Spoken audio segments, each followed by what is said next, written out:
नमस्कार, स्वागत है आप सभी का नॉलेज सीरीज के अंतर्गत। क्लास नंबर 7 है directive principles of the state policy, राज्य की नीति के निदेशक तत्व। बहुत महत्वपूर्ण टॉपिक है। 15 सवाल 15 जवाब 20 से 25 मिनट में आगामी एग्जामिनेशन के लिए अत्यधिक महत्वपूर्ण क्लास।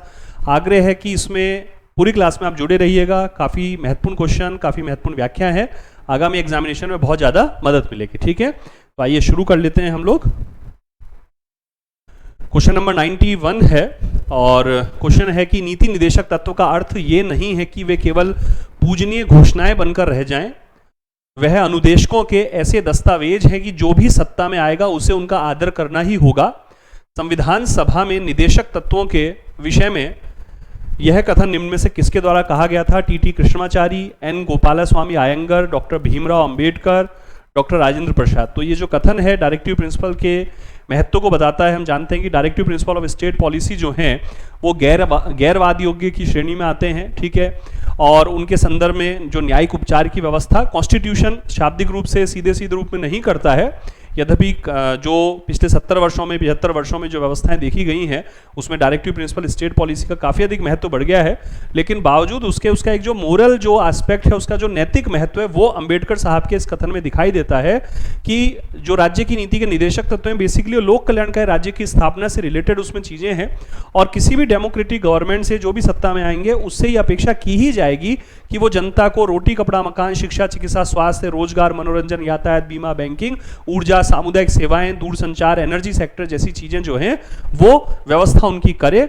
इस वजह से ये जो एक नैतिक प्रकार का जो प्रभाव है वो directive principles of state policy हैं उनके साथ हमेशा बना रहेगा। तो ये इस कथन का जो सार है, तो डॉक्टर भीमराव अंबेडकर का ये स्टेटमेंट है, बड़ा महत्वपूर्ण स्टेटमेंट है, तो हमें इसे ध्यान रखना है। स्टेटमेंट बेस्ड क्वेश्चन आजकल आने लगे हैं, तो सी इसमें आंसर हो गया। 92 नंबर क्वेश्चन है, निम्न में से राज्य नीति के निदेशक तत्वों की प्रकृति को क्या अभिव्यक्त करता है? डायरेक्टिव प्रिंसिपल स्टेट पॉलिसी का जो नेचर है, फर्स्ट पॉइंट है निदेशक तत्वों का क्रियान्वयन राज्य की इच्छा पर छोड़ा गया। बिल्कुल, क्योंकि गैरवाद योग्य है। जब राज्य के पास संसाधन होंगे, राज्य की इच्छा शक्ति होगी, राज्य को ऐसी आवश्यकता महसूस होगी, परिस्थितियां अनुकूल होंगी, तब राज्य इसका क्रियान्वयन कर सकेगा। जैसे एक उदाहरण है कि आर्टिकल 45 में लिखा गया था मूल रूप से कि संविधान के प्रारंभ के 10 वर्ष के भीतर 6 से 14 वर्ष की आयु के बच्चों के लिए निःशुल्क और अनिवार्य शिक्षा का प्रबंध राज्य करेगा। लेकिन राज्य को इसके लिए संसाधनों को इकट्ठा करने में, राज्य की अपनी जो प्राथमिकताएं उनको प्राप्त करने में स्टेट को 50 वर्षों से अधिक का समय लगा। और 86वें संविधान संशोधन 2002 से इस व्यवस्था को आर्टिकल 45 से जो है प्राप्त करते हुए अनुच्छेद 21 क में एक फंडामेंटल राइट जो है आरटी, जिसको बोलते हैं राइट टू एजुकेशन, शिक्षा के अधिकार के रूप में घोषित किया गया। तो जो चीज 10 वर्ष में करने का संकल्प था उसे पूरा करने में वहां 50 वर्ष लगे। तो डेफिनेटली राज्य की इच्छा पर है और इच्छा के मूल में कई सारे कारण व्याप्त होते हैं। ठीक है, तो सबसे पहला ठीक है ये। सेकंड, मूल अधिकार और नीति निदेशक तत्वों का विवाद भारतीय राज्य व्यवस्था की वास्तविकता रहा है। डेफिनेटली सही बात है। जो बेसिकली जो संपत्ति का अधिकार है अनुच्छेद 31 में, और डायरेक्टिव प्रिंसिपल का जो आर्टिकल 39 है उसके जो दो खंड हैं बी और सी, जहां समाजवादी आदर्श की बात की गई है, संपदा के जो वितरण की, सामूहिक वितरण की बात की गई है, संपत्तियां कुछ ही हाथों में केंद्रीकरण का निषेध किया गया। इसको लेकर पहला संविधान संशोधन, चौथा संविधान संशोधन, 17वां संशोधन, 24वां, 25वां, 42वां संशोधन, ठीक है, ये जो बहुत महत्वपूर्ण संदर्भ है, 44वां संशोधन, ये इसमें रहे। और उसके अलावा यदि हम न्यायिक वादों के संदर्भ में देखें तो शंकरी प्रसाद वाद है, कामेश्वर सिंह वाद है, लीला बनर्जी का वाद इसमें आ जाता है, सज्जन सिंह वाद आ जाता है, गोलकनाथ वाद आता है, केशवानंद भारती वाद आता है, मिनर्वा मिल्स का वाद आता है। तो संसद के संविधान संशोधन और न्यायालय के द्वारा विभिन्न वादों में दी गई व्याख्याएं जो हैं, उन्होंने एक बहुत महत्वपूर्ण इस विषय को अपनी व्याख्याओं के माध्यम से, संशोधनों के माध्यम से इसका निपटारा करने का प्रयास किया है। तो ये भी एक वास्तविकता रही है बहुत महत्वपूर्ण रूप से। ये तो पेपर में क्वेश्चन भी आता है। नीति निदेशक तत्व तो सामाजिक न्याय की स्पष्ट शब्दों में घोषणा करते हैं। बिल्कुल, आर्टिकल 38 में सामाजिक आर्थिक राजनीतिक न्याय का उल्लेख किया गया है और साथ ही प्रस्तावना भी सामाजिक आर्थिक राजनीतिक न्याय की बात करती है। तो ये आर्टिकल 38 का संदर्भ है, बिल्कुल ठीक है। और उसके अलावा निदेशक तत्व ने न्यायिक सक्रियता के लिए आधार प्रस्तुत किया, बिल्कुल ठीक है। न्यायिक सक्रियता के लिए जो आर्टिकल 21 जो जीवन का अधिकार है, आज वो जीवन को गरिमापूर्ण बनाने की जितनी भी परिस्थितियां उन सबकी उपलब्धता करता है। और उन उपलब्धताओं में directive principle of state policy में जो दिए गए तत्व हैं, जो आदर्श हैं, जिनकी प्राप्ति करनी है, वो एक बहुत महत्वपूर्ण भूमिका प्रदान करते हैं। ठीक है, तो हमें ध्यान रखना है कि चारों जो हैं वो बिल्कुल सही हैं। तो इसमें डी ऑप्शन हमारा राइट ऑप्शन आ जाएगा। ठीक है, ध्यान रखना, बार बार मैं कह रहा हूं, इन व्याख्याओं को सुनिए। क्वेश्चन नंबर 93 है, निम्नलिखित नीति निदेशक तत्वों को उनके अनुच्छेद के अनुसार सुमेलित हमें करना है। काम की न्याय संगत दशाओं और प्रसूति सहायता का जो प्रबंध है, तो ये आर्टिकल 42 का संदर्भ है। तो इसमें जो ए है उसके लिए 4 आ जाएगा। फिर राज्य कुटीर उद्योगों को प्रोत्साहन देगा, ये आर्टिकल 43 के अंतर्गत है, तो बी जो है उसमें सेकंड आ जाएगा। राज्य गौवंश और दुधारू तथा वाहक पशुओं के वध को रोकेगा, ये जो संदर्भ है ये आर्टिकल 48 के अंतर्गत आ जाता है, तो सी में इसमें थर्ड आ जाएगा।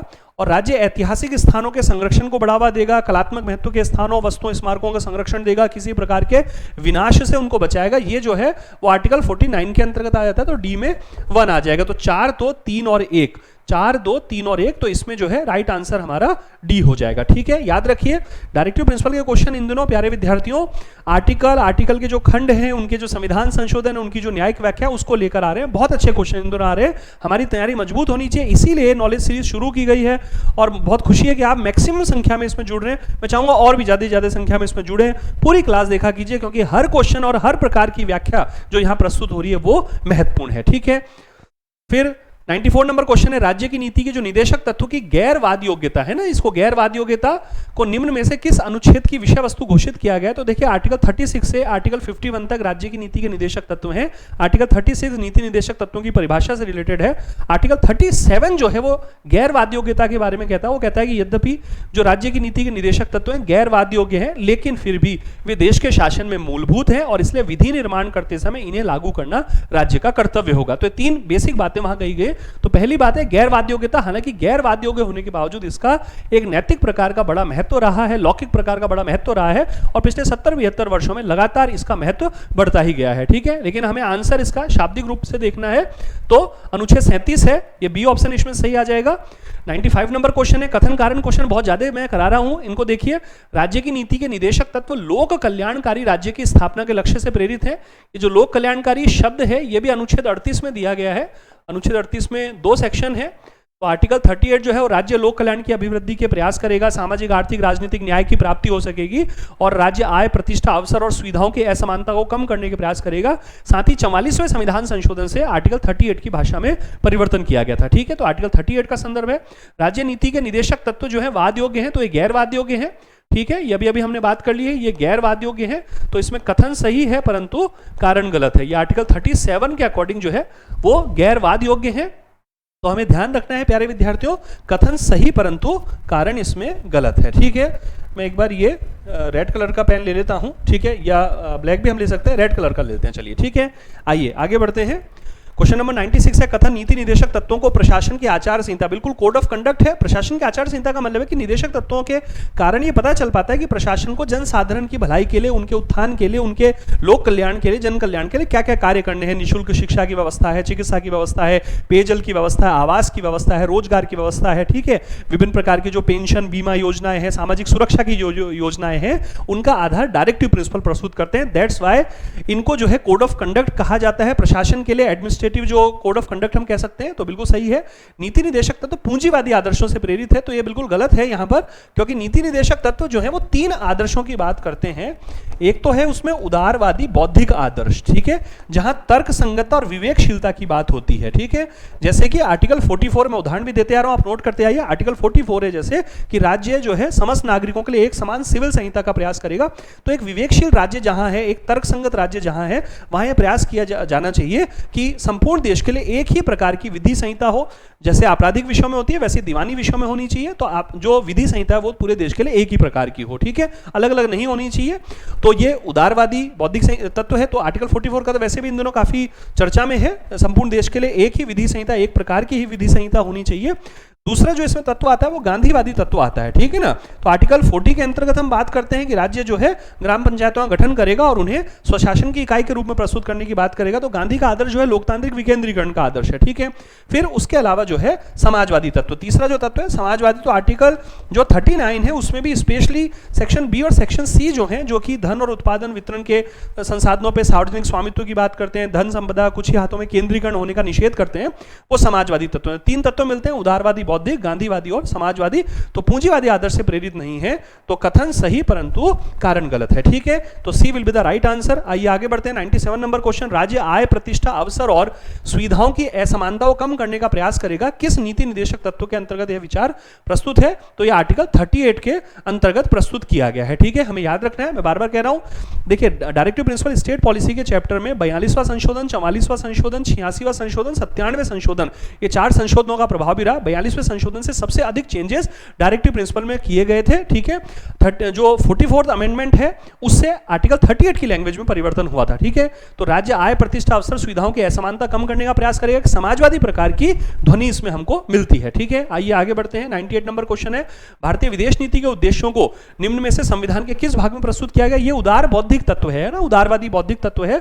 तो भाग 4 जो है आर्टिकल 36 से आर्टिकल 51 तक जो डायरेक्टिव प्रिंसिपल स्टेट पॉलिसी है, तो विदेश नीति के जो उद्देश्य हैं वो अनुच्छेद 51 में दिए गए हैं, ठीक है। जो कि राज्य की नीति के निदेशक तत्व है, जहां कहा गया है राज्य अंतर्राष्ट्रीय शांति सुरक्षा को बढ़ावा देने के प्रयास करेगा, राष्ट्रों के मध्य न्याय संगत और सम्मानपूर्ण संबंध बनाए रखने का प्रयास करेगा, अंतर्राष्ट्रीय विधियों, संधि बाध्यताओं का पालन करेगा और अंतर्राष्ट्रीय जो विवाद है उनका शांतिपूर्ण मध्यस्थता के माध्यम से समाधान करने का प्रयास करेगा। ये 4 जो बेसिक तत्व हैं भारतीय विदेश नीति का आदर्श इनको माना गया है।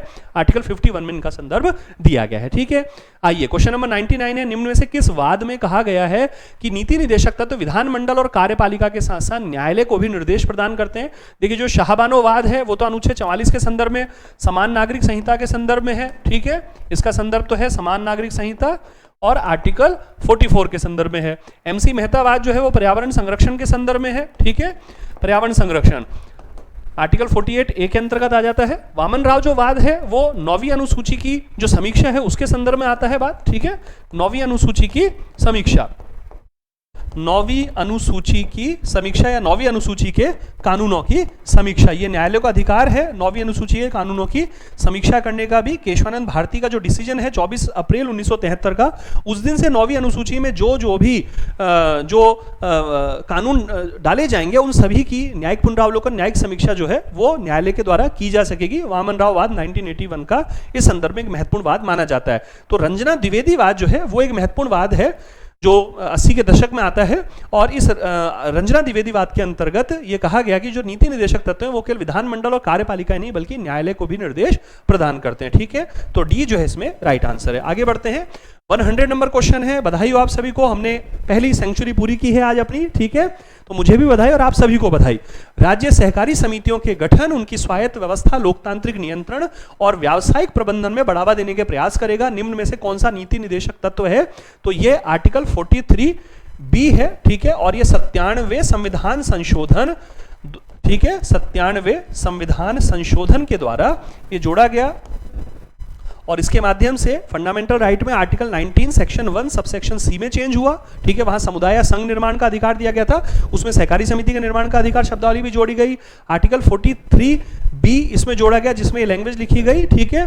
और संविधान में भाग 9B आर्टिकल 243 ZS से आर्टिकल 243 ZT तक जो है आर्टिकल्स उसमें जोड़े गए थे। तो 3 जगह चेंज हुआ। 97वें संविधान संशोधन सहकारी समितियों के संदर्भ में है, ठीक है, हमें ये ध्यान रखना है विशेष रूप से। आइए आगे बढ़ जाते हैं।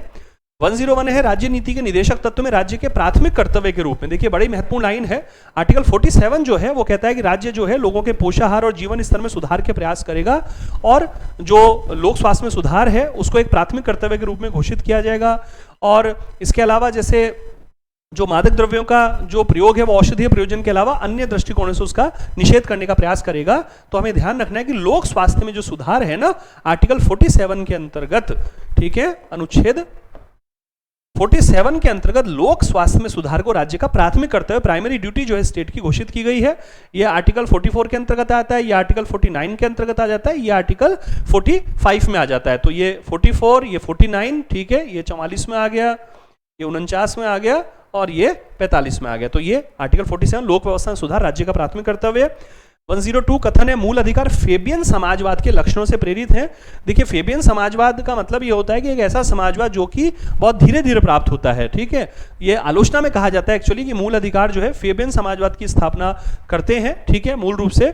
और जो अगर धीरे धीरे जो व्यवस्था स्थापित होगी तो फिर वो समाजवाद कैसे लाएगी, क्योंकि समाजवाद का मतलब है असमानता की समाप्ति। तो अगर धीरे धीरे असमानता की समाप्ति है तो उस समय तक जिन्होंने असमानता को झेला है उनके तो कभी समाजवाद आया नहीं। तो फेबियन समाजवाद की स्थापना करता है जिसमें समाजवाद शब्द निकल गया, एक आलोचना में कहते हैं, तो ठीक है ये। और ये हमें है ना, तो फेबियन, अच्छा, लेकिन ये ध्यान रखना है हमें कि ये मूल अधिकारों के बारे में नहीं, ये नीति निदेशक तत्वों के बारे में कहा गया है, ठीक है। तो ये हमने कंफ्यूजन करने के लिए यहाँ मूल अधिकार शब्द लिख दिया था, तो इसका मतलब कथन जो है वो गलत हो गया। तो थोड़ा सा ध्यान रखना है क्वेश्चन पढ़ते समय, मैंने भी जैसे जल्दी में नहीं पढ़ा तो मैं भी इसको ठीक कर देता है ना। तो पेपर की प्रैक्टिस करने का मतलब ही ये है, यहाँ हमने मूल अधिकार दिया शब्द, यहाँ नीति निदेशक तत्व होता तब तो ठीक था। तो नीति निदेशक तत्वों के आलोचना में कहा जाता है फेबियन समाजवाद के लक्षण से प्रेरित है, मूल अधिकार नहीं है वहाँ। तो कथन में मूल अधिकार हमने दिया है, तो ये क्रॉस हमने कर दिया, कथन गलत हो गया। निदेशक तत्व ऐसे चेक के समान है जिनका भुगतान बैंक की इच्छा पर छोड़ा गया। केटी शाह का कथन था ये संविधान सभा में, केटी शाह का कथन, संविधान सभा के सदस्य रहे और काफी महत्वपूर्ण मौकों पर बहुत महत्वपूर्ण संबोधन उनके द्वारा प्रस्तुत भी किए गए, सुझाव बहुत उन्होंने प्रस्तुत किए, संशोधन प्रस्तुत किए।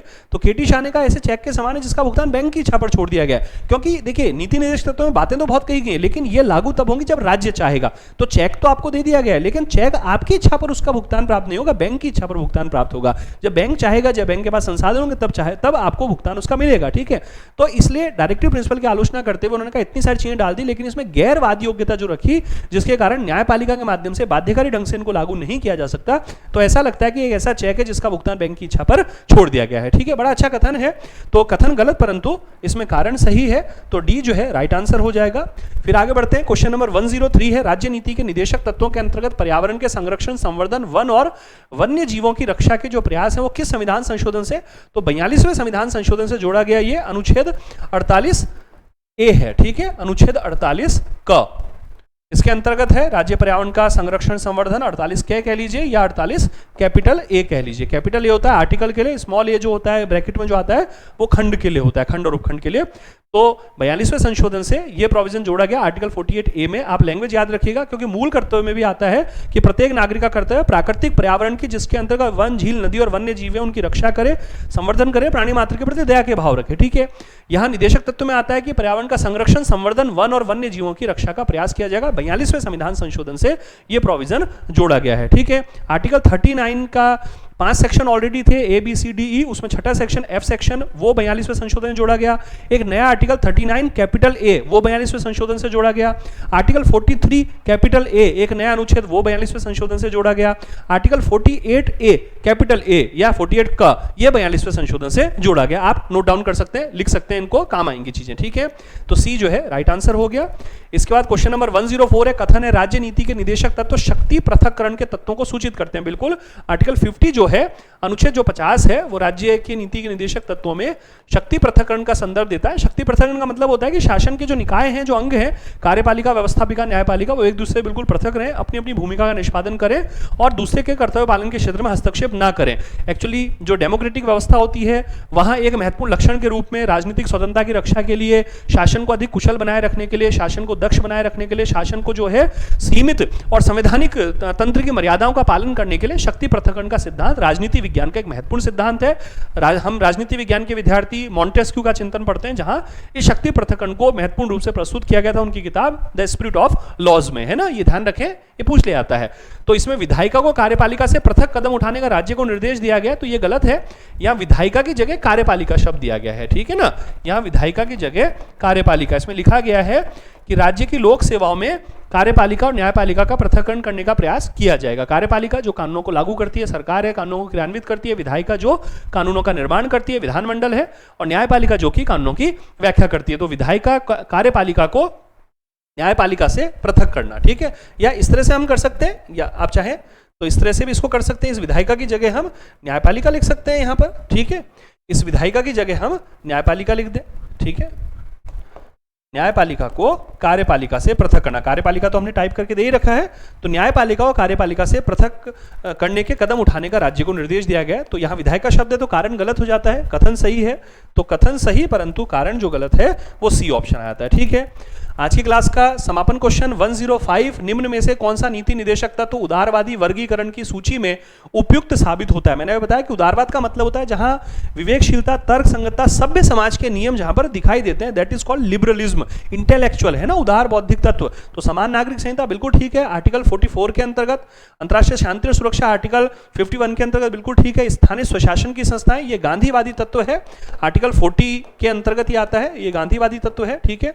तो ये बौद्धिक उदारवादी तत्व है, आर्टिकल 44, ठीक है। और ये गांधीवादी तत्व आर्टिकल 40 के अंतर्गत आ गया, ये आर्टिकल 51 के अंतर्गत आ गया, और ऐतिहासिक और कलात्मक महत्व के स्थान स्मारक वस्तुओं का संरक्षण ये आर्टिकल 49 के अंतर्गत आ गया। तो इसमें 1, 2 और 4 जो हैं वो उदार बौद्धिकवादी तत्व हैं, तो 1, 2 और 4 जो हैं वो सत्य हैं। ठीक है, याद रखिएगा जो मैं व्याख्या कर रहा हूं बहुत महत्वपूर्ण व्याख्या है। तो 1, 2 और 4 जो हैं वो इसमें उदार बौद्धिक तत्व हैं, तीसरा तत्व जो है वो गांधीवादी तत्व है। ठीक है, तो प्यारे विद्यार्थियों, उम्मीद करता हूं कि आज की क्लास भी बहुत शानदार तरीके से समझ में आई होगी। आग्रह सभी से कर रहा हूं कि 20 से 25 मिनट 15 इतने महत्वपूर्ण क्वेश्चन, इतनी सारी व्याख्या, उनमें बहुत सारे और भी क्वेश्चन का समावेशन होता है। प्लीज प्लीज प्लीज पूरी क्लास देखिए, सारी क्लास देखिए, एक भी क्वेश्चन मत छोड़िए। ठीक है, वैसे भी हम बहुत बार कई वो रील्स वगैरह देखने में, यूट्यूब के बहुत सारे वीडियोस देखने में बहुत सारा समय दे देते हैं। हालांकि मैं मानता हूं कि आप पढ़ाई में भी बहुत ज़्यादा समय देते होंगे, लेकिन अगर मनोरंजन में भी बहुत सारा समय देते हैं तो फिर ये तो नॉलेज की चीज़ है। तो इस वीडियो को पूरा देखा कीजिए, ऐसा नहीं कि 2 क्वेश्चन देख लिए 4, उससे मतलब नहीं है। या तो फिर 2-4 क्वेश्चन भी नहीं देखने हैं, देखें तो 15 के 15 क्वेश्चन सारे के सारे देखिए, क्योंकि आपने 4 क्वेश्चन देख लिए, 5 क्वेश्चन देख लिए, 10 क्वेश्चन नहीं देखे, उन्हीं में से आ गया पेपर में मान लीजिए। ठीक है, तो 15 क्वेश्चन रोज देखिए, और समय बचाने के लिए ही मैक्सिमम मैं इनको रिकॉर्डेड फॉर्म में लेकर आ रहा हूं, वरना तो लाइव अगर क्लास लेकर आऊं तो डेफिनेटली व्यूअर्स भी, सब्सक्राइबर भी लाइव क्लासेस में बढ़ते हैं। लाइव क्लासेस में तो हमें और भी ज्यादा फायदा होगा ना, सब्सक्राइबर ज्यादा बढ़ते हैं। ठीक है, लेकिन रिकॉर्ड वीडियो लाने का उद्देश्य यह है कि आपका भी समय और जो मेरा भी समय है उसका मैक्सिमम सदुपयोग हो सके। लाइव क्लासेस कुछ समय बाद हम लेकर आएंगे, वो कुछ अदर टॉपिक्स पर लाइव क्लासेस लाएंगे। ठीक है, तो ध्यान रखिए, और आप सभी का बहुत बहुत धन्यवाद, आप फटाफट से जुड़ते हैं। और कल जो है हम क्लास नंबर 8 में बात करेंगे, यही डायरेक्टिव प्रिंसिपल का ही उसमें संदर्भ होगा। और स्वास्थ्य का ध्यान रखिए, खूब सकारात्मक बने रहिए। नमस्कार, धन्यवाद।